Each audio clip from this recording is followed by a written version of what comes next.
On today's episode, we're going to be talking about office ergonomics and how to stay fit at work.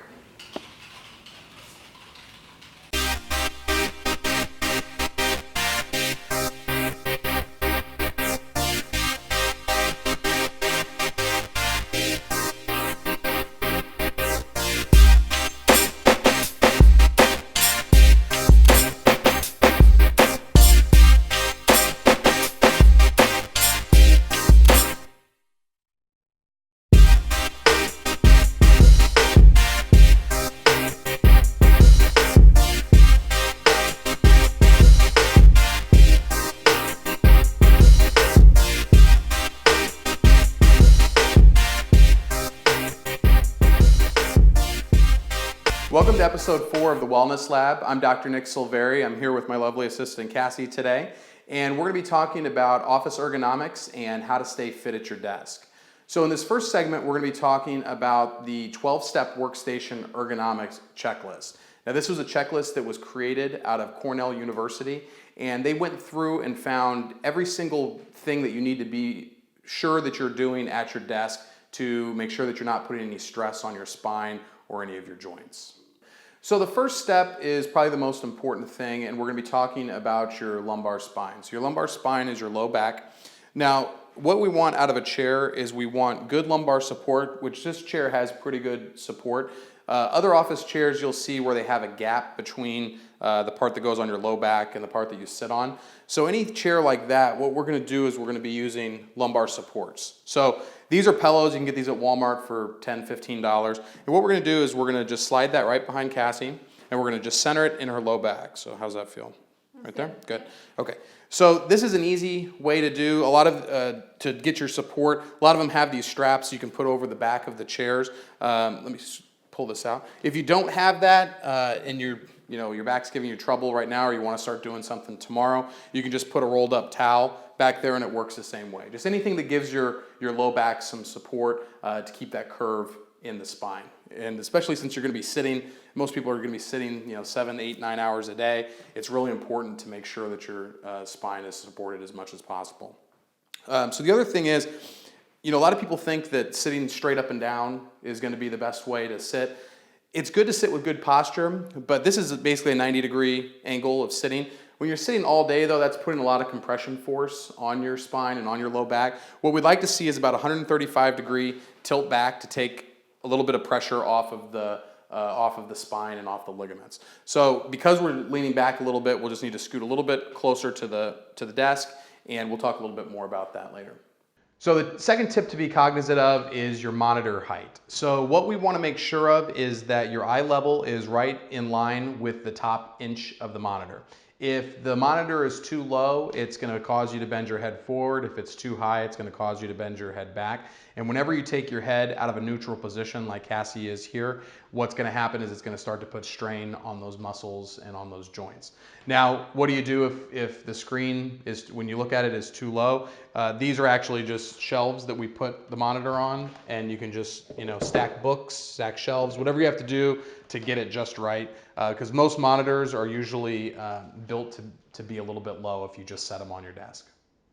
All right, so the next tip on the checklist is to make sure that your monitor is at the right angle to your eyes. So you always want to make sure that your monitor is at 90 degrees on the line of vision. So if you have your monitor set up correctly to where your eyesight is right at the top, then your screen should be straight up and down.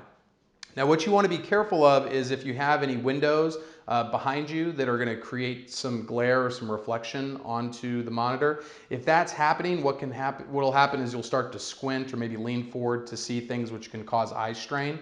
It also can cause low back issues if you're starting to lean forward throughout the course of the day. So if that's the case, you can get there's covers you can put on your screen to reduce glare, but it would probably be better, if it's possible, it might just be better to change the workstation so that you don't have that glare on the computer screen, but it's definitely something that you want to be aware of.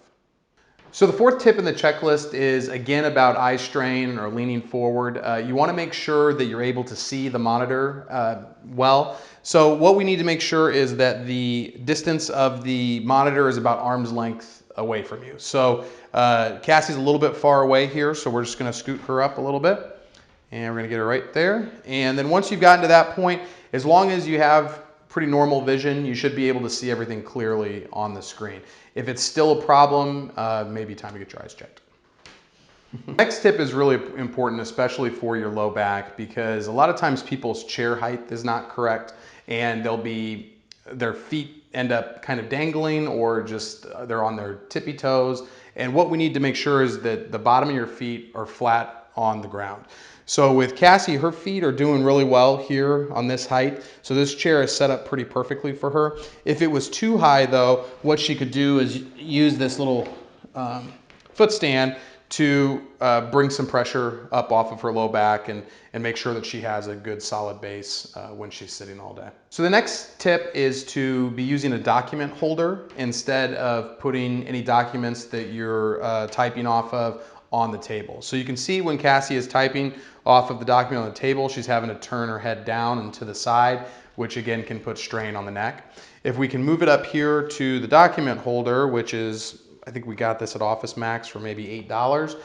It attaches to the computer screen, and then this way, and she can change it to whatever's most comfortable for her. She can bring it in like that. So it just makes it a lot easier to not have to tilt your head down to look at the information that you're typing onto the screen. The next tip is really important, especially because most of us use the keyboard and the mouse pretty much all day. Making sure that your wrists are in proper position when you're using these two pieces of equipment is really important, especially when it comes to avoiding carpal tunnel syndrome, which is a big problem with a lot of desk workers. So you can see Cassie doesn't have any support right now, and when she types you can see that her wrists are flexed back a little bit. We want the wrists to be in straight line with the hands and with the fingers. Same way with the mouse, when there's no support there, you can really see that flexion in the wrist. So what we want to do is make sure that you're using a mouse pad that has one of these gel supports and on the keyboard as well. So now you can see when she is typing that her wrist is flat with her hand, and also with the mouse that her wrist stays flat and supported. And there's carpal tunnel is basically an area that nerves run through. So if this starts to get irritated by a lot of flexion throughout the day, that's what's going to create that irritation on those nerves, and that's what's going to create the carpal tunnel syndrome symptoms. So for this next tip, we're going to be focusing again on the upper extremities. We're going to be making sure that the arms and the elbows are nice and relaxed as we're using the keyboard and the mouse. So what we want to make sure of is that the elbow is bent at 90 and that the shoulders are kind of hanging loosely at the side, not stretching out too much. If you're reaching out throughout the course of the day, it's going to start to put a lot of stress on the shoulders. The other thing is armrests. If you have armrests that are impeding your arms from being able to hang loosely by your sides, then you either need to get rid of the armrests or make sure that they're lowered so that they're not causing any problems and flaring out those elbows. So this next step is about positioning the monitor and the keyboard correctly relative to your body. So you want to make sure that the belly button and the nose are in the perfect middle of the monitor and the keyboard. So if your monitor or keyboard is off to the side, you can see, if we move this over a little bit, go ahead and type for me, Cassie. You can see that she's got to pull that right side over to try to compensate for that being out of line. So we want to make sure that that's right in line. And the same way with the monitor, if it was off to the left or off to the right, she'd need to be turning her head. And again, we just want to avoid any positions that aren't a neutral spine position throughout the day. The 10th tip is to make sure that the keyboard is in the proper position. All keyboards now come with feet on the back that angle it upwards. What we wanted to do, in a perfect world, we would actually have a downward tilt to it. And if, Cassie, if you can put your hands there, you can see that it really helps straighten out those wrists and those hands. But most people don't have a downward tilt tray. So just taking the feet down and just having a flat keyboard is going to be the best for you, and that allows those hands and wrists to stay straight. This next tip is important because we want to make sure that your desk is organized so that frequently used items are close to you and that you also have a solid work surface. A lot of people will use their keyboard on keyboard trays, and some of those keyboard trays are pretty flimsy and get kind of bouncy. You don't want that because it'll be tough on your wrists, so you want to make sure that you're doing it on a solid surface. And then, like, say for your example, if you're answering your phone quite a bit, you want to make sure that that's close to you so that you're not having to reach throughout the day. The other thing with the phone is a lot of people will talk on the phone like this, where they're typing and they have the headset cradled in between their neck and their ear and their shoulders. So we want to make sure that, that we're not doing this all day, because again, taking your head out of that neutral position is going to put strain on those joints. So instead of doing that, we want you to be wearing a headset, and that allows us to make the phone calls without having to put your neck in any kind of strain. So the last tip is going to be to make sure that you are stretching at your workstation. We actually are going to have a micro break cart that shows you some different stretches that we're going to put on the website at wellnesslab.tv. You want to make sure that you're doing these once an hour. It takes 30 seconds to a minute to do these stretches, but it's really important. It's better to take frequent short breaks than it is to take 1 or 2 long breaks throughout the day. So these are things that you can do at your workstation. The other thing is to make sure to avoid eye strain is to be looking every 20 minutes or so to focus on something about 20 feet away and be doing that for about 20 seconds. Anything that you can do to avoid looking at the computer screen for extended periods of time is going to help decrease your chances of getting any nearsightedness in the future. So those are the 12 steps that you need to make sure that your office is set up ergonomically correct.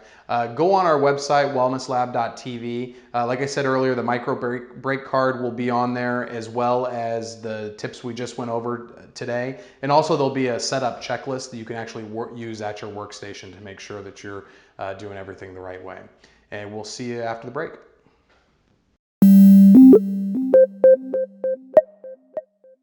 Hi, I'm Raney. Welcome to the Fitbit of the Week. This week we're talking about office ergonomics. So we're going to show you 6 stretches that you can do in your office or even just sitting at your desk.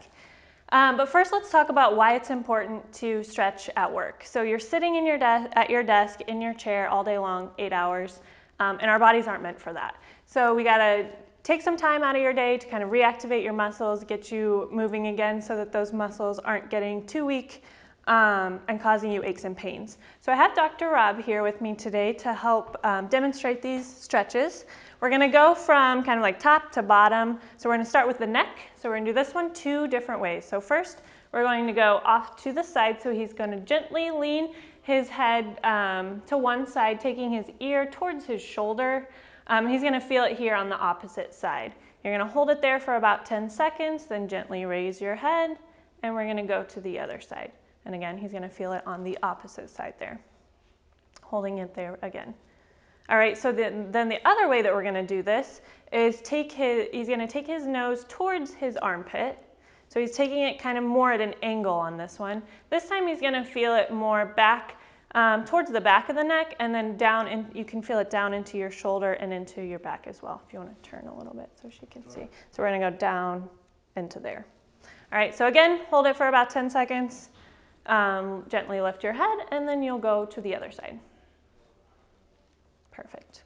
All right, so now we're going to move on down towards the shoulders. So sitting all day kind of in this position, you know, whether you're a computer, whether you're writing, our shoulders become very tense. So we're going to do some shoulder rolls. Pretty simple. You're just going to kind of shrug your shoulders up, and then you're going to roll it back, and he's just going to do that.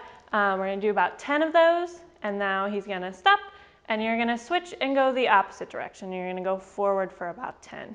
Just kind of loosen up the tension through there. All right, so next we're going to do a corner stretch. So we're going to come over here to the corner. So for this one, you're going to be stretching out more like your chest, the front of your shoulder. So he's going to put one hand on one side of a corner, one hand on the other side. You can also do this in a doorway if you don't have a corner available. He's leaning in almost like he's doing a push-up, and he's going to feel that stretch right through his chest. So a lot of times sitting at a desk like this, everything becomes, your shoulders are sitting forward and everything becomes super tight in the front. So that's what we're trying to do here, is really open up that chest and bring those shoulders back. Kind of hold it there for about 10 seconds, and then you'd rest. Do it again. Yeah. All right, sure, if you like. All right, next we're gonna do something called a posture reset, which kind of is very similar to what we just did. Corner was opening up the chest. So for this one, we're working on the upper back and your traps. So what he's going to do is he's going to start with his hands up by his forehead. He's going to reach back, and his elbows are going back towards his back pockets. So turn to the side here. Yeah. So his elbows are going back like that. So he's feeling the stretch through his mid-back, almost like right between your shoulder blades, because the shoulder blades are kind of moving and squeezing together there in the back. All right, and you can hold it there for an amount of time, or you can just keep doing reps, whichever feels best for you. All right, so now we're going to keep moving down. We're going to go to the low back next. This is just a standing back extension. If you already have some low back problems, I would recommend gently doing this. Don't go right into it. It might cause some pain. So what you're going to do is put your hands on your low back. He's going to lean gently backwards, and he's going to feel that stretch through the low back. You can hold it there for about 10 seconds. If it feels okay to hold it there. Otherwise, just kind of gently hold it for a few seconds, stand back up, and then do it again. All right, so now the last stretch we're going to show you is just a standing hamstring stretch. If you do have something that you can prop your foot up on, that would be perfect. If not, just kind of rest your foot in front of you. What he's going to do is lean forward, but he's not going to round his back. So he's keeping his head and his chest up, and it's so that his back stays nice and flat. And he's feeling that stretch in his hamstring down here in the back of his leg. So you're kind of leaning towards your toe to feel that stretch. And he's going to hold it there for about 10 seconds, and then he's going to switch legs, just like that. And again, he's keeping his chest up, so his back is not completely rounding over. There is another way to do this one seated in a chair. So if you don't have time to stand up, if you're stuck in a meeting or something, he's going to sit more forward in his chair, and he's going to rest his heel up in front of him. And then he's going to do the exact same thing. He's going to keep his head and his chest up, and he's just kind of leaning towards his toe. You can hold it there for about 10 seconds and then sit back up. All right, so just remember how important stretching is and how sitting all day in the same position is really going to weaken those muscles and you're going to become very tight. So I recommend, trying to hold the stretches for about 10 seconds and always do it more than once. And you're definitely going to see an improvement in your aches and pains. So that has been this week's Fitbit, and we'll see you next time. Welcome back. We're here with Dr. Mike, and we're going to be talking now about the standing workstation option. Dr. Mike actually uses the standing workstation every day in his office. And tell us a little bit about why you decided to do that and what the benefits are of it. Okay, yeah, so I'm obviously a pretty tall guy, pretty big guy, and every desk that I've ever used in my entire life has always been too small. I sit down, I'm hunched over, I'm having to reach over to the keyboard. It's an awkward position, and it was causing pain. Going through chiropractic school, I spent 90% of my time seated at the desk, studying all that stuff, and it was terrible for my back. I never had really neck issues, surprisingly, until I went to chiropractic school, just because of the constant use of sitting and that kind of thing. And I didn't know about standing workstations then. When I started working here, I had same thing. Small desk, didn't really fit me. Like, hey, why don't I try a standing desk? Standing desk seemed to be a really good option for me. Just being a taller guy, I was able to get it more customized to me. Plus, if I sit all day, I get bored, I get tired, and just kind of wears me out through the course of the day. So this allows me to stand in a position that's comfortable for me all day. I'm constantly moving during the course of the day. Even when I'm standing at my desk typing my notes, I'm shifting my weight side to side. I can prop one leg up. I can stretch my legs out as I'm standing there. I can drop a leg back and stretch out my hips while I'm doing my notes. But it allows me more freedom to just move in general.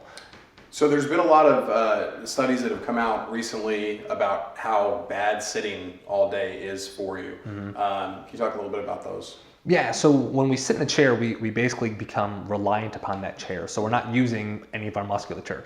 Our hamstrings, our glutes, our abs are all basically turned off. And so over time, that can lead to muscle atrophy, weakness, and just really stiffness, tightness as well. When we're seated for long periods of time, our digestion slows down.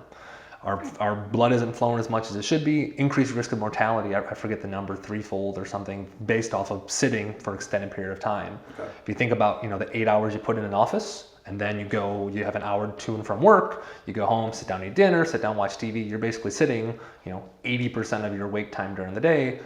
obviously is not going to be good for our health. Sure. So you want to walk me through a little bit on just how you set your station up? Yeah, so this one is a little bit too small for me, but it should be a pretty good size for Dr. Nick. And so what I typically tell people to do when you're looking, especially at like keyboard height, you put your arms straight out in front of you, and then tuck your elbows in real tight to your side. That should be right about your power position, within about an inch or two from here. So this is a pretty good height set up for the desk station for Dr. Nick here. When we're looking at the monitor, we want to have basically eye level, be at the top third of the screen, and a little bit of a tilt so that way we're not getting any type of a glare off of the screen as well. Okay. Feet just in a nice, comfortable, relaxed position, kind of like he's standing here. And this is kind of our good power position. He's standing nice and tall. He's got his shoulders pulled back, upper back nice and tall. This is kind of ideally where we're looking for, as opposed to him having his shoulders rounded forward or head tilt forward, kind of like we typically see in a typical workstation environment. Okay. The other good thing that I really like about standing stations is that, you can use a friend lacrosse ball, you can use a tennis ball, a golf ball. If your feet are sore, achy just from being on your feet all day, you can kick one of your shoes off and just roll out the bottom of your foot as you're standing there to help to keep kind of the weight distributed evenly, as well as not irritate or agitate those muscles any further. Great. So the standing workstation obviously is a great option. A lot of businesses are starting to move more towards this as more data has come out on kind of how unhealthy sitting all day is. So we're going to be doing the question and answer section next. Yep, we have two questions, and the first one actually goes, where do I start if I want to go about getting a standing workstation? Okay, Dr. Mike, you've helped a few different people get standing workstations. How would you so typically just reach out to your HR department. Somebody in that department will at least have some paperwork. Some different state facilities will have certain paperwork they need filled out. Typically, it really just amounts to us as the doctors writing a letter of recommendation. So we talk about the individual's complaints, they've got neck pain, they've got back pain, and then how this standing workstation, or more just in general, more ergonomic workstation, will benefit their health and benefit their productivity going forward. Great. Second question, I've heard a lot about text neck. What is that? So text neck is everybody's on their phones now and everybody's hunched forward. And as you see, whenever somebody's texting, their head's always down. When you put your head into a flexed position like that, it tends to straighten out the spine. When that happens, that starts to create irritation on the discs and the nerves and cause tightness in those muscles. So that text neck is basically the pain that people start feeling in their neck after being on their phones or tablets for too long. How should we correct that? So obviously chiropractic is the best option for you, because if you start to get those joints out of alignment, or if it gets to where that curve is being reduced and the spine's starting to straighten out, that's going to be the best thing that you can do for it. All right, and that's all we got this week. All right. Thanks for joining us again today. Make sure you head over to WellnessLab.tv to download any of the information that we talked about today. And make sure you go to YouTube or Facebook and leave any comments or questions you might have for us that we can use in upcoming episodes. We'll see you next week. To submit a question, watch a past episode, or to find out more about the Springfield Wellness Center, check us out on Facebook, subscribe to our YouTube channel, or find us on Instagram. Or check out our show website at WellnessLab.tv.